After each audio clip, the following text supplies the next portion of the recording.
Hello and welcome to another wonderful adventure of the New York City Category Theory Seminar. This is Wednesday, April 19th, 2023, and we have Walter Tholen talking on what does smallness mean in categories of topological spaces, which is an interesting topic.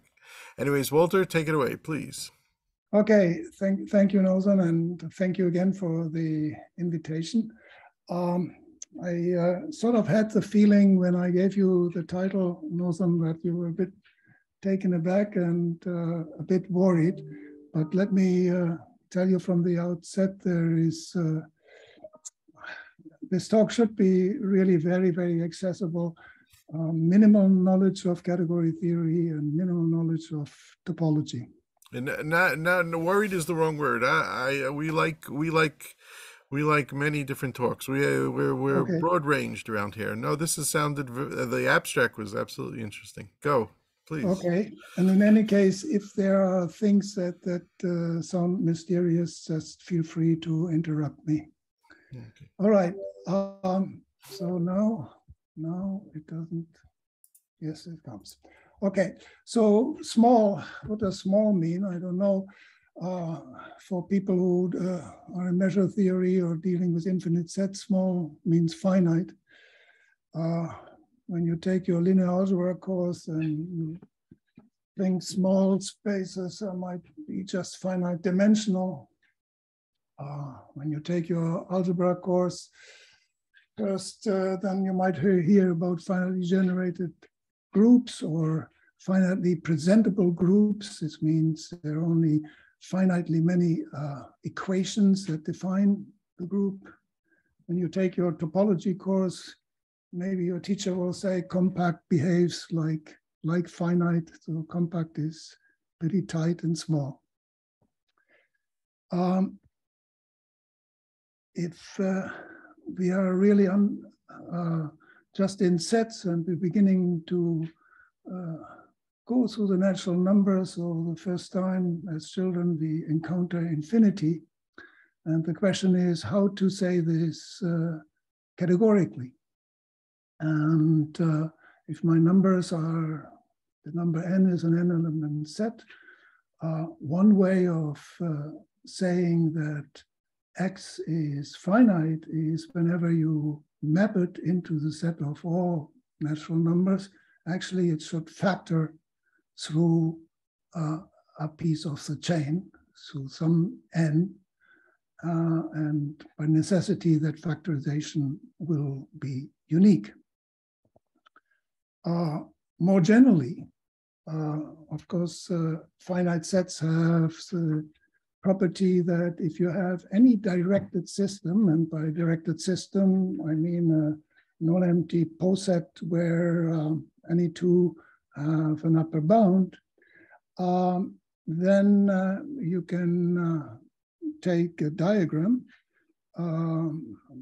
indexed by that directed set with connecting maps Fij. You can form the colimit in the usual fashion by taking the co-product and mod it out in such a way that the co-product injections actually form a co-cone.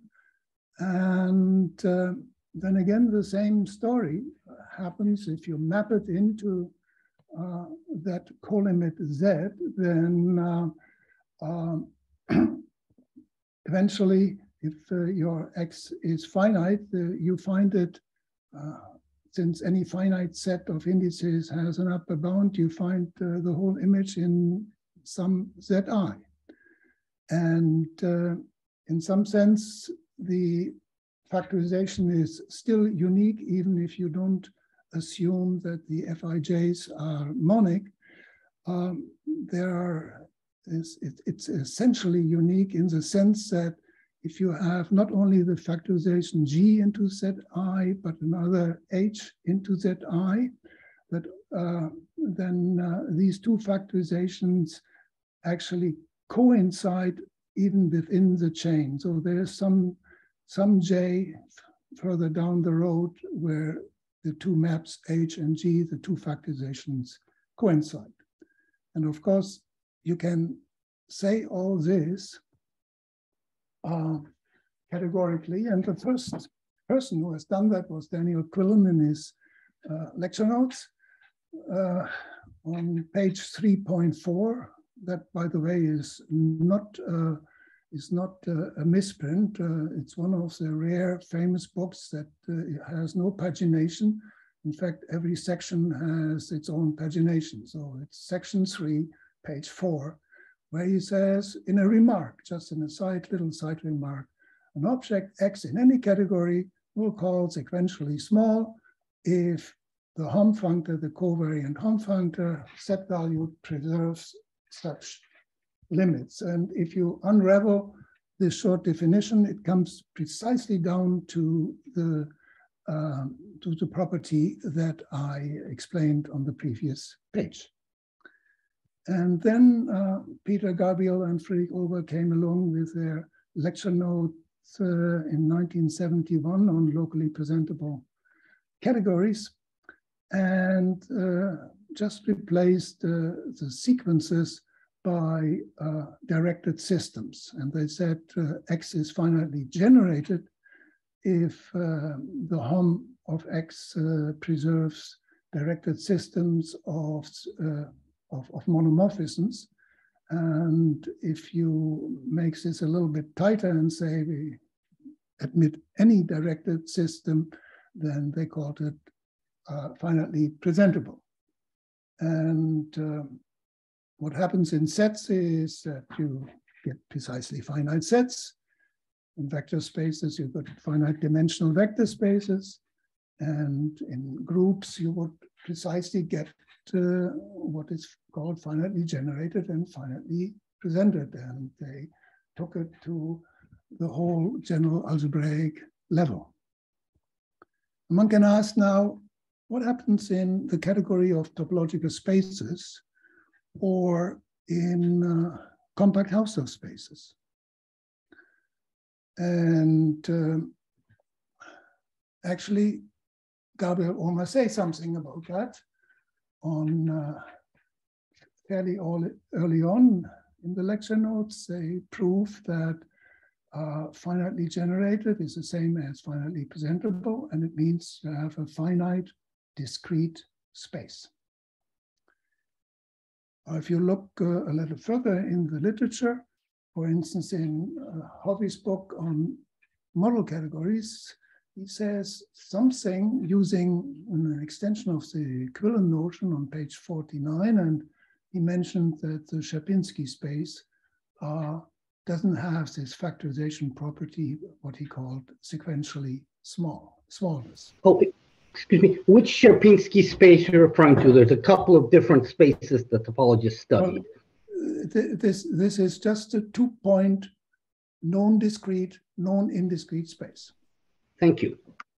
Okay, and if you look further. First thing I'll do differently. Sorry?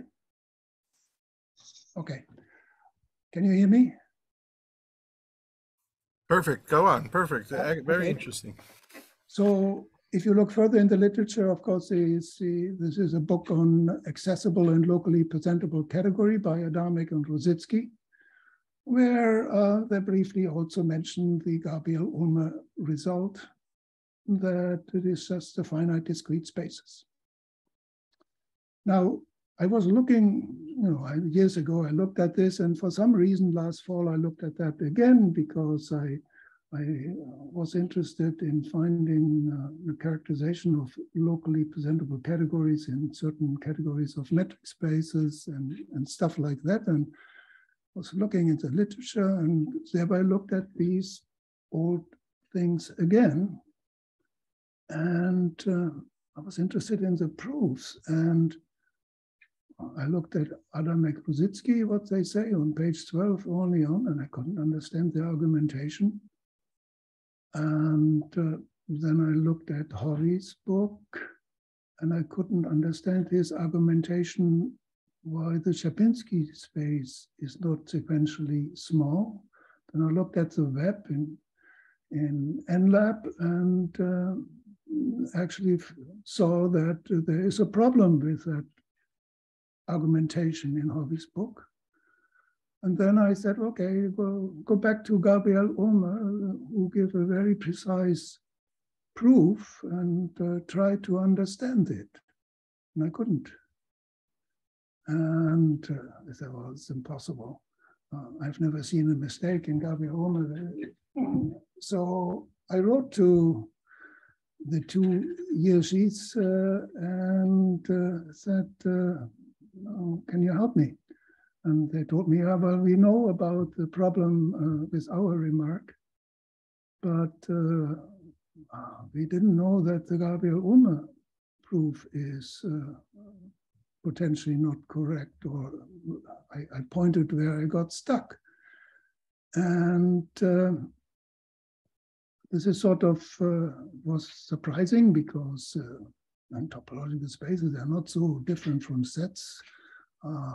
Maybe they're missing something. And they have a very nice proof about compact Hausdorff spaces, where they show that only the empty space is finitely generated. So eventually, with Adamek and Rosetsky, we corrected the proof, and I want to explain that in some detail. So first of all, of course, how you form colimits in top, you form it like in set, and then you take the final topology. And now you want to show that something is finitely generated or presentable precisely when it's finite and discrete. So the easy part is, if it is finite and discrete, then like in sets, there's no difference. You have an f that goes from x into your colimit formed in sets, and since it has only finitely many points, like in sets, it actually lands in some set I. And since this x is discrete, you have no problem with continuity. And so it's finitely presentable, therefore it's finitely generated.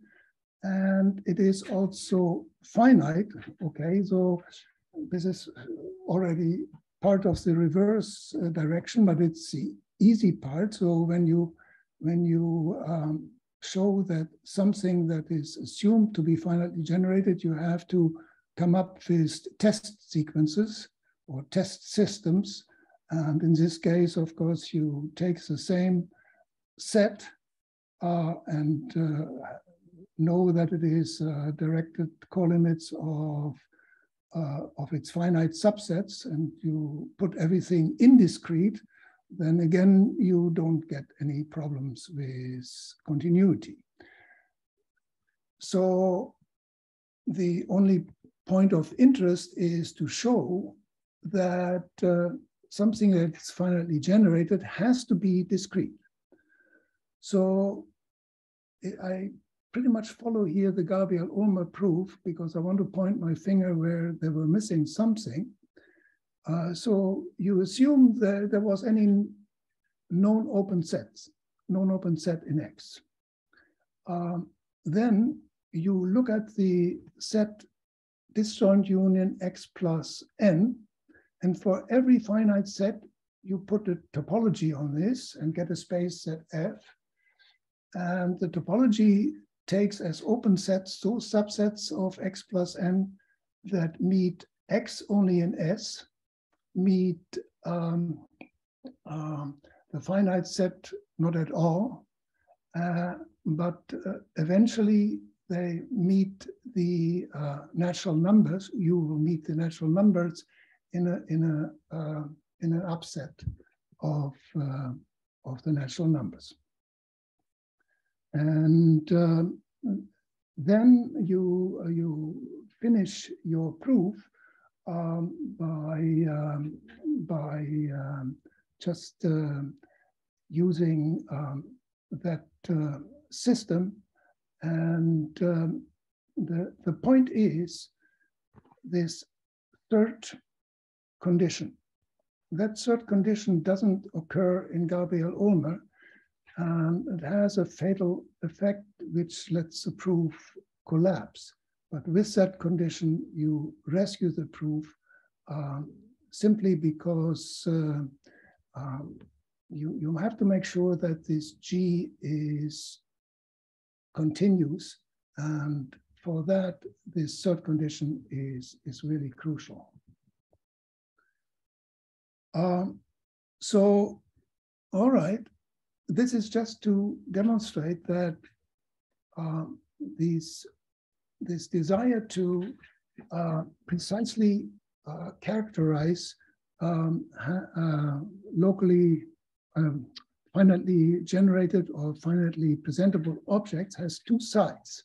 You have an idea, and one direction is normally easy, but the other direction where you have to come up with a particular test sequence, like in this case, is very treacherous, and it has led us to many mistakes, because one goes by intuition and thinks that is all kind of easy, but there are pitfalls.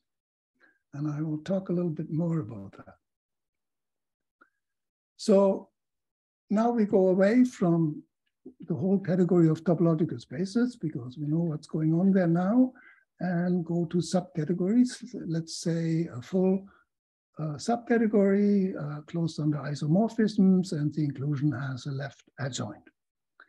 And when we then form colimits, okay, though the treacherous thing there is that you form your colimit in top, and then there is a reflection morphism, the unit of the adjunction.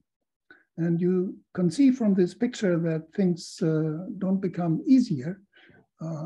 So when you have a space X in C, which is supposedly finitely generated or presentable, we know when you have a map from X to Z, it will factor. But this could be the stumbling block. In fact, it's a kind of interesting little proposition that we found. So suppose you have a non-empty finitely generated space in C, in this subcategory, then for any directed monic system in that subcategory, the map RZ must be bijective. Not a homomorphism, of course, but it must be bijective. And you can sort of see this somehow, this chain is collectively surjective, and the monic system, if it is a monic system, you get the bijectivity out of that. So this is, you can take that as one reason why in compact Hausdorff spaces you don't find non-empty finitely generated objects, because you take these numbers n that we had as discrete spaces and get the set of natural numbers still discrete, but of course the Stone-Chekhom verification of that is not bijective. All right, so let's look at subcategories that are bigger, like Hausdorff spaces, or T1 spaces, every point is closed, or T0 spaces. So one of the really weak separation axioms, where distinct points have just different neighborhood systems, but you don't even know when you have two different points whether one or the other has a neighborhood which doesn't contain the other. And we want to try finitely presentable first, because that gives me a larger range of chains or systems, not confined to injectivity. And as I indicated, coming up with example systems is crucial for what is normally the more difficult part of a proof. And I give you one example in detail because it's sort of easily understood. So we take the unit interval 0, 1, and in that, now we make up a directed system of pairs of sets A and B. They are known empty, but A contains, when it's finite, but A contains only rational numbers and B contains only irrational numbers. Both are finite.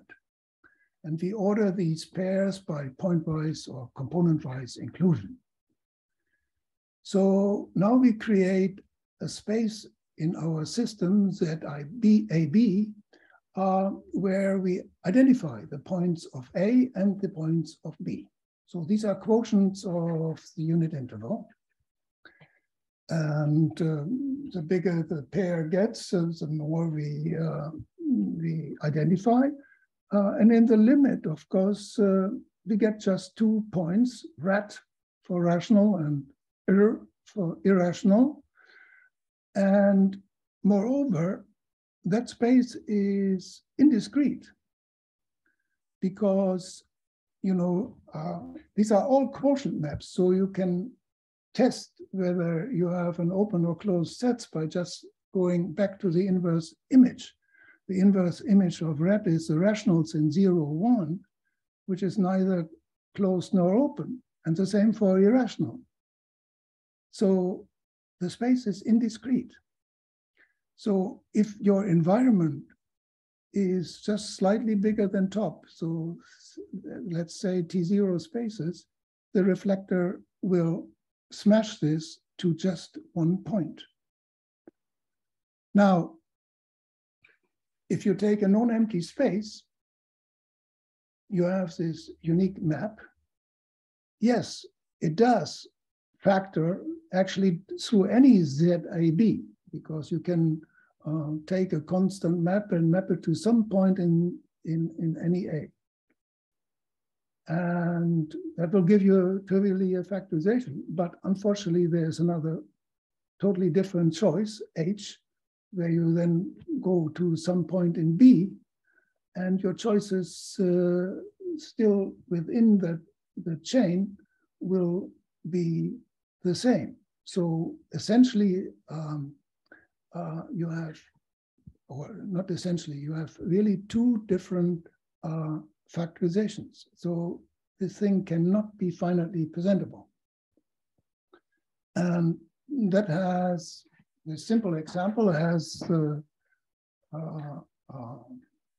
repercussions, because if you now take any full reflective subcategory, C, and all these spaces are compact metrizable, so they have to be in there, then the chain is in there.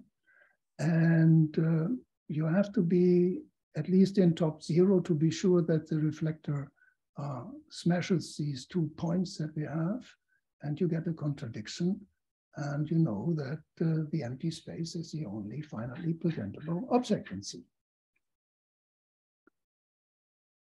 So that is T0,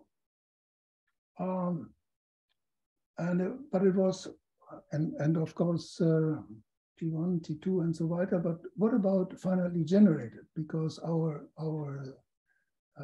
system that we had was certainly not monic. It was all quotient maps. So that seemed challenging until we finally found there's not much literature on directed colimits in topology books, even though there's a little bit, there's an appendix into Gundi's book. Anyway, we found this article by Herrlich. It's a very strange article. 1969, has 2 pages, typewritten. It has one example in there, which he explains, no proofs. How this thing could have been published, I don't know. In any case, what he proves is there is an increasing sequence of Tikhonov spaces, They are connected by closed embeddings. So one space is a closed subspace of the next. The colimit is T1, but fails to be Hausdorff, even though the spaces themselves are Tikhonov. It took me a good day to understand this example. It's a fascinating example, and it starts off quite it doesn't fall from the sky in the sense that you start off with a space that is Tikhonov and not normal. So it's T3.5, but not T4. And from in such a space, you have two subsets that cannot be separated by open neighborhoods. And then you take countably many copies of this disjoint. And then on that disjoint union, in that disjoint union, you form these subspaces that are still Tikhonov spaces and give you in the colimit a known Hausdorff space. Yeah, and with that example that we didn't find, but with that example, you can then deduce that if you have a reflective C that contains all these Tikhonov spaces and is a subcategory of Hausdorff spaces, so the Hausdorff reflection will have to identify the 2 points that are witnesses for the colimit in top not being Hausdorff. They will be smashed and you will get your contradiction and conclude that only the empty set is finitely generated in C. Okay, so just want to say, yes. he didn't give the example. He just said such a thing exists. You have to No, find he gives the example, describes it very correctly, and it is, designed. But he doesn't prove the properties of it. He doesn't prove the properties. It took me a day to prove it, but it's really beautiful. Once you understand the example, it's done in a minimalistic fashion and so on. No nonsense. It's beautiful, but I think it would have been worth a 5-page article rather than 2. All right. Okay, thank you. So what about finitely generated in T0 spaces?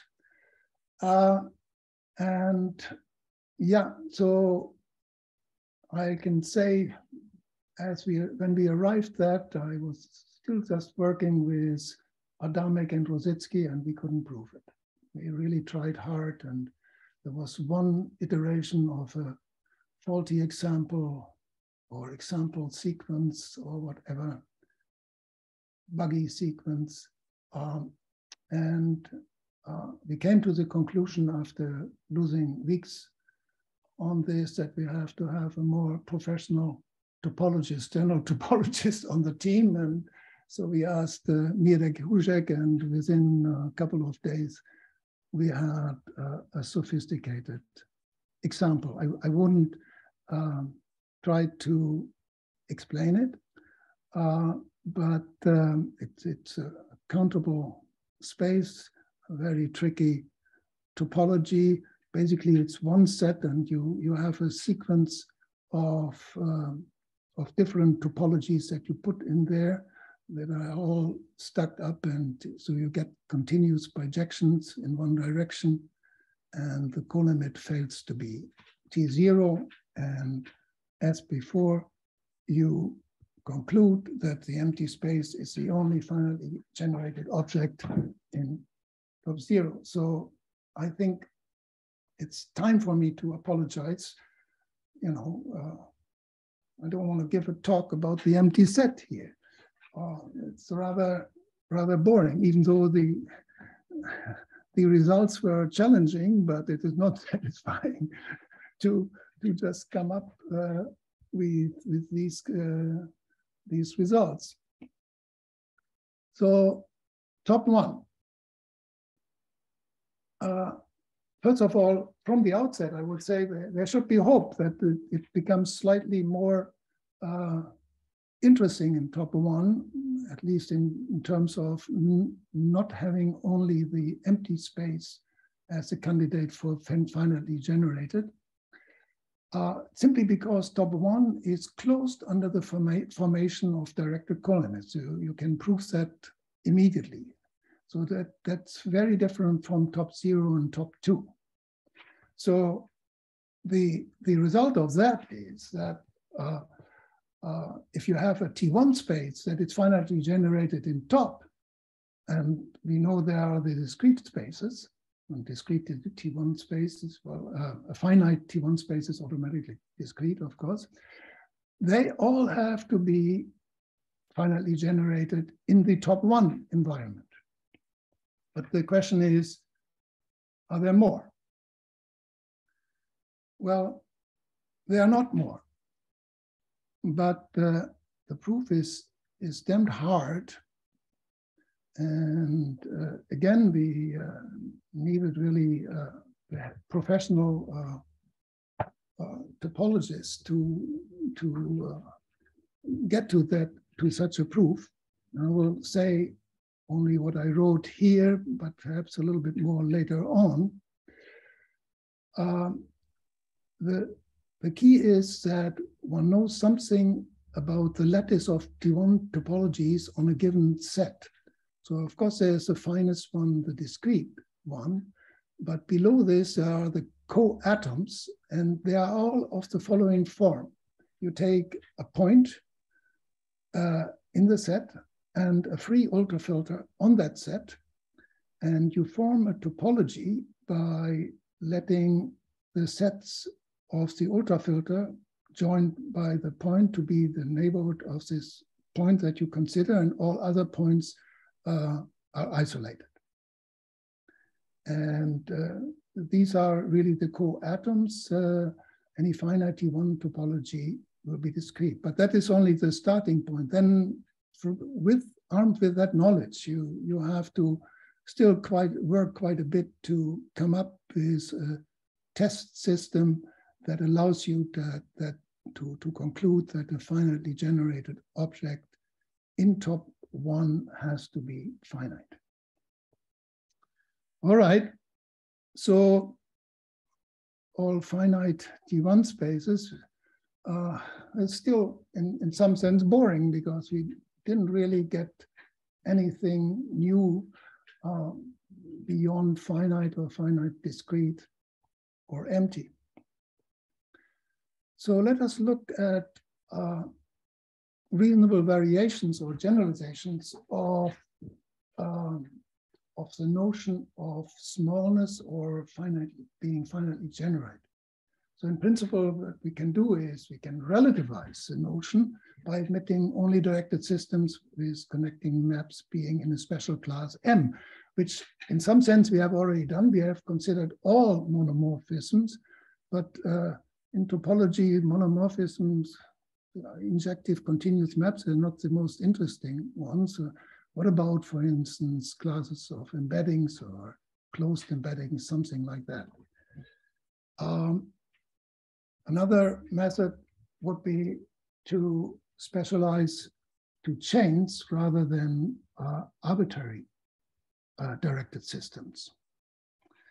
And of course, instead of talking finitely in everything we have, in particular when we talk about directed systems, so these are systems where every finite subset has an upper bound, we could replace Aleph0 by any regular infinite cardinal, and then finitely becomes less than that cardinality. And of course, you could combine all this and look at what you get.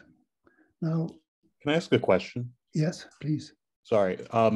So I've been trying to learn about locally presentable categories, and something I'd never understood is the requirement that the cardinal be regular necessary for the theory, or is it just for convenience? Yes, it is. What you in the case of Aleph0, what you really want to have is that when you have finitely many things, so the finite or what is the property of Aleph 0, if you have a finite number of finite numbers, then they're bounded still by something finite.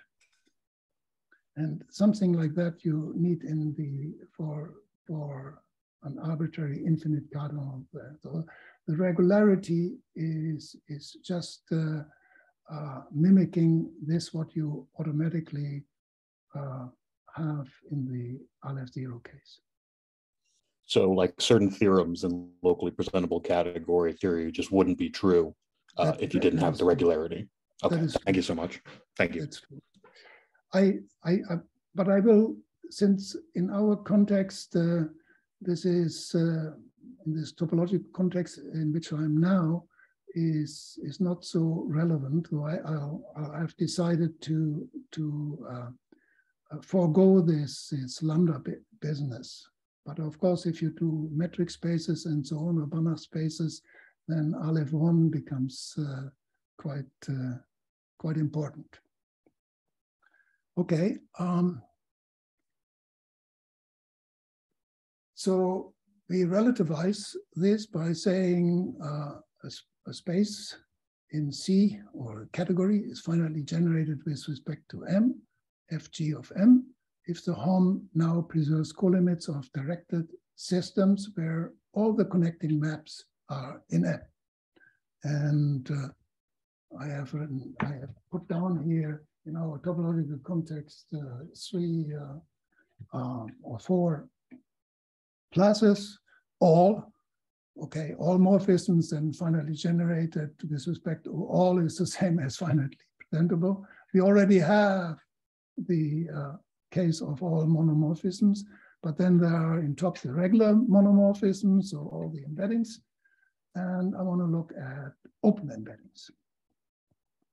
And the common feature of all these classes is if you take a directed system of M morphisms, then and you form the colimit is still in M.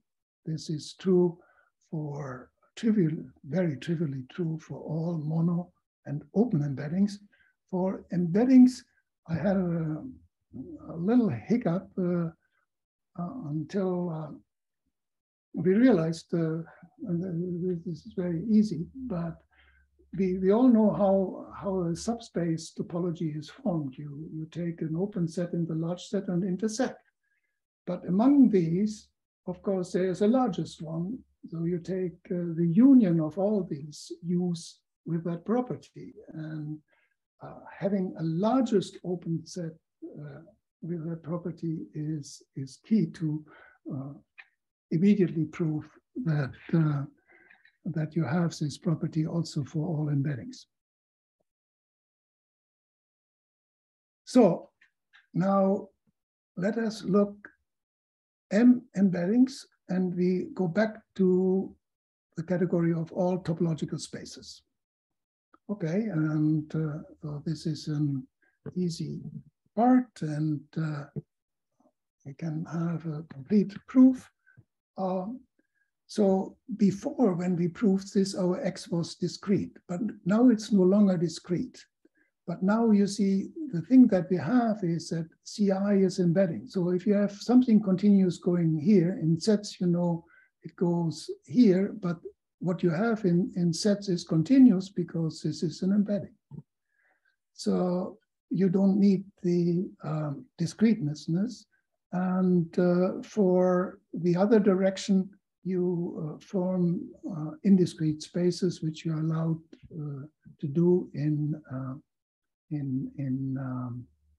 the case of all topological spaces. So it goes like in sets. Every set is a union of finite subsets.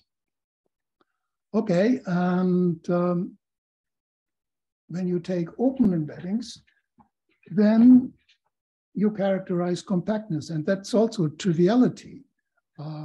If you have a compact space And you assume that all your Zi are subspaces, one of the next, so the embeddings are subspaces. Then if you give yourself a map into this, you can look at the inverse images. It will be an open cover that has a finite subcover. So the whole thing rests already in the chain before. And for the other direction, you just build your test sequence by taking finite unions of these. You have this finite directed system U sub F. And that will show you that every open cover has a finite subcover. And this last argumentation here for open embeddings works also in the cases that you have Hausdorff spaces, T1 spaces, or T0 spaces.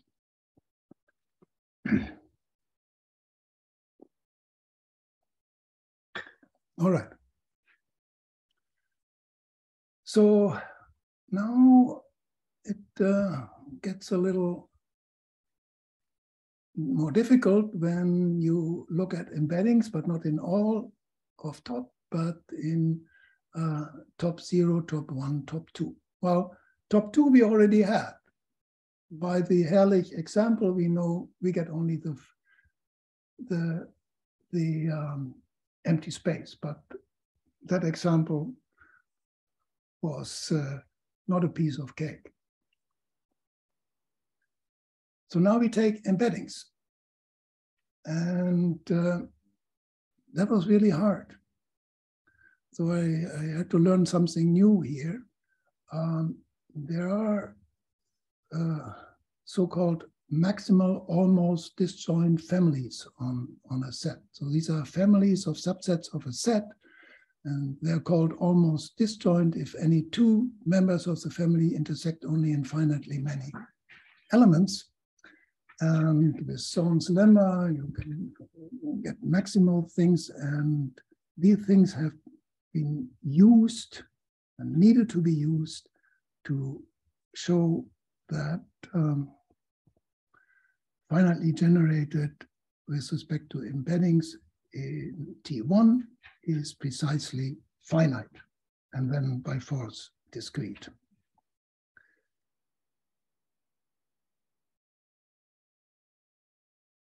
Things don't get easier in top 0. Not easier, not at all easier.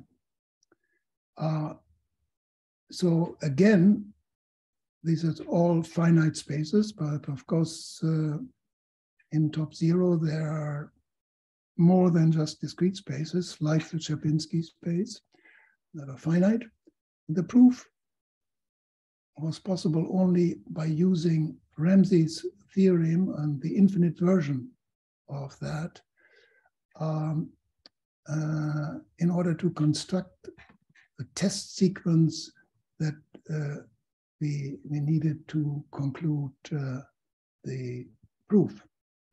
And don't know how much I should say about Ramsey's theorem. Well, basically, you have an infinite set, and then you look at all subsets of a given size, finite size n. And you see different colors.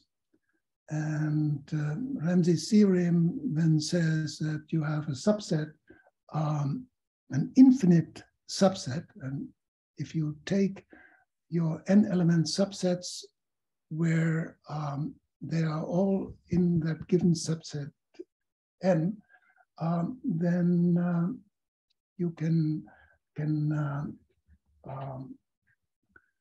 find them in such a way that they all have the same color. Well, I didn't explain that very well, but in any case, this is only the starting point. It is by no means the end of the proof. It's just an indication that something non-trivial is happening and has to happen in order to get this proof. All right, but you look at the outcome and, okay, empty, finite. So from some point of view, even though the proofs are by no means easy, one isn't too excited about the outcome of the characterization. So let's try to take chains instead of directed systems. So that's sort of puzzling, because isn't every directed colimit in a category a colimit of a chain? Yes, it is. But we are dealing with chains in a particular class M, and then we have to pay particular attention. And the definition that helped us, or the notion that helped us, is the following. Let's say that M is closed under directed colimits in C if you have a system where all the connecting maps are in M, then not only are the colimit maps into the colimit in M, but also whenever you take a cocone of M morphisms, the factorization morphism from the colimit has to be in M as well. So this means that the colimit that you formed in C of a system that lies completely in M is actually a colimit in M if you consider M as a non-fold subcategory of C. And of course, you can do the same definition, not with directed systems, but with chains. And we proved that if in this sense a class M is closed under colimits of continuous chains in the category, then it is also closed under colimits of directed systems. And this was important to resolve a puzzling situation that I will explain in a second. So it is true that when I take M mono embeddings or open embeddings, that the colimit maps are in M, but only mono and open embed are closed under directed colimits in the sense just defined. Embeddings is not. And this has repercussions for the natural generalization of Quillen's notion of sequential smallness. So if we say that X is finitely small with respect to M, or relative to M, if the Hom functor of X preserves the colimits of chains, of M chains, so the connecting maps is all in M. I have written here continuous M chains. We shouldn't worry too much there. So a chain is indexed by an ordinal, and if the chain is long, there might be limit ordinals on the way. So what I mean by continuous, that at each limit step, you form a colimit in the category. That is the continuity of the diagram, considered as a functor. So with the theorem that I had on the previous slide, we can now conclude for mono and open embeddings. If C is closed under M morphisms, that by which I mean if you have an M morphism and the codomain is in the subcategory C, also the domain is there. And if that category is closed under colimits of directed M systems in top, then there is no difference between using directed systems or chains. So finitely small is the same as finitely generated with respect to such an n. And in particular, if you apply it to top or top zero or Hausdorff spaces,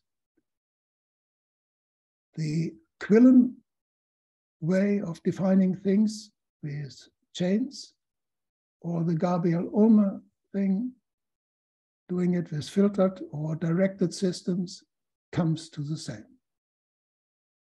All right. But there's one hole here, namely embeddings. And the hole is only for top one. And there it gets less boring in terms of the result. A space is finitely small with respect to embeddings in top one, if and only if it is countable and compact. It's a proof that other, in contrast to one of the other theorems, some of the other theorems that I showed, needs no big gun like the Ramsey's theorem or something, just a lot of fine play with cofinite topologies, which are the typical T1 topologies. I should say something about this theorem. We knew that fairly early on that this theorem holds. On the other hand, I had, where do I have this? We also had the result, maybe I'll find it quickly now. Sorry for that. Top one here. So this theorem says finitely generated, finite uses mad families. So we had among the four authors a situation where one was claiming, okay, finitely generated must be finite. And the other was claiming, no, finitely generated is countable and compact. And I can tell you we had a very dramatic email exchange over several days back and forth. Show me your mistake, show me where my proof is wrong, etc. Well, both proofs are right, except that early on, we just assumed that, chains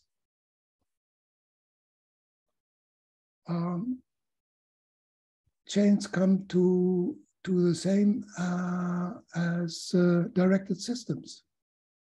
So we hadn't realized the mistake that we made by not paying attention to this notion that I called being closed under directed colimits or directed chains for a class of embeddings, for the class of embeddings. It didn't matter anywhere else, but it mattered here. And that is why you have two dramatically different results there. On the one hand, finite, and on the other hand, countable and compact. Okay, so here's a table of, a summary table of what I said so far. And you can see it started here, that we just wanted to understand the Gabriel-Ulmer proof, and which turned out to be in need of correction. The easiest column, funnily enough, is this one. There's nothing, it's just an exercise. But then, in particular, the middle part here was really challenging. And what I thought was just a harmless little question way back in October turned out to be a 4 months job, almost 4 months, 3 months job for 4 people. We actually have a little bit more than what I said, if I can briefly mention this. So one can of course say, well, why are you just interested in T0, T1, T2 spaces? They're rather pivotal.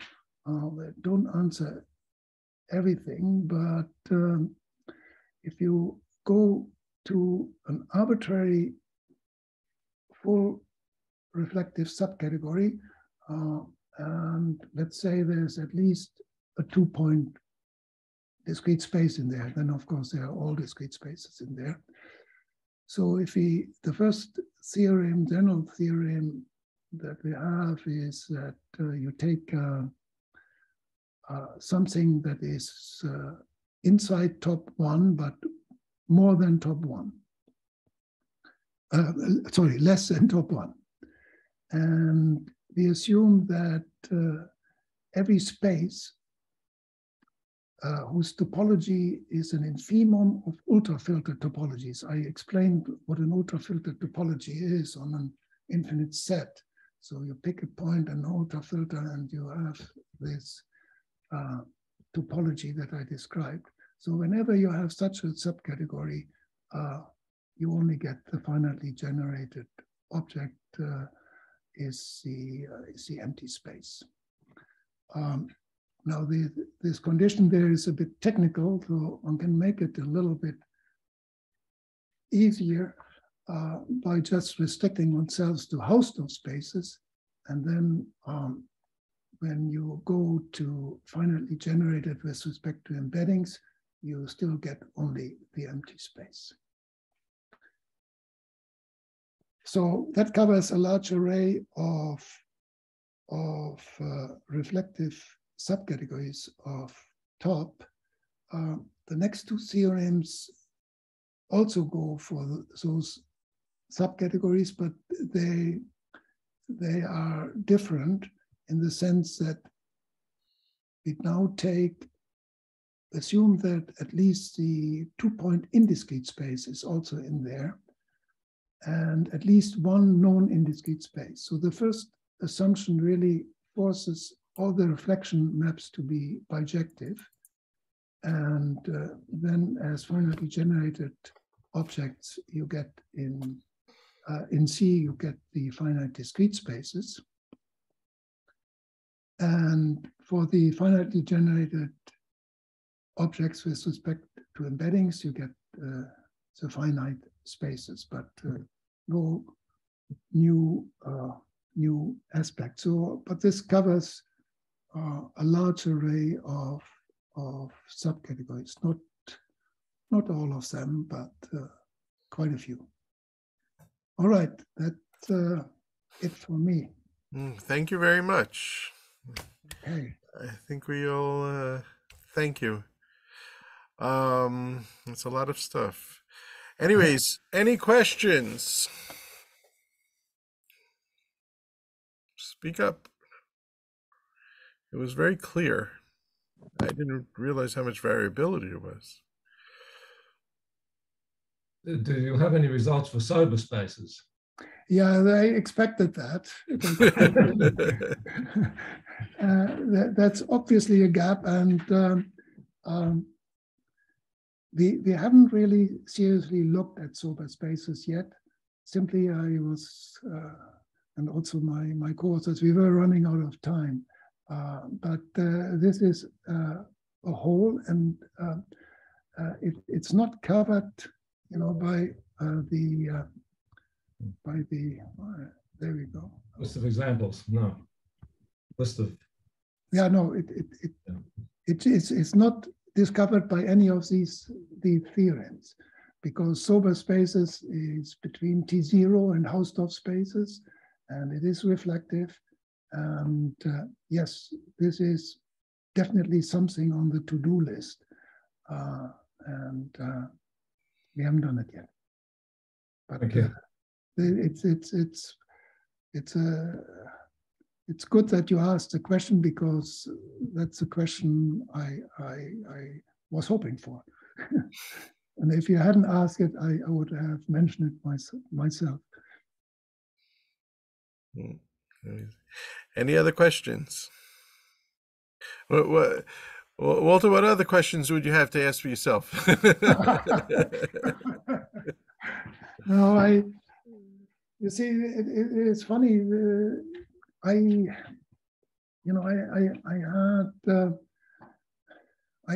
always had, and it's a bit risky to say this on while on camera and on YouTube and everywhere, but you know, as a category theorist, you have, of course, the feeling that in general topology is so sort of space object oriented, I should say, right?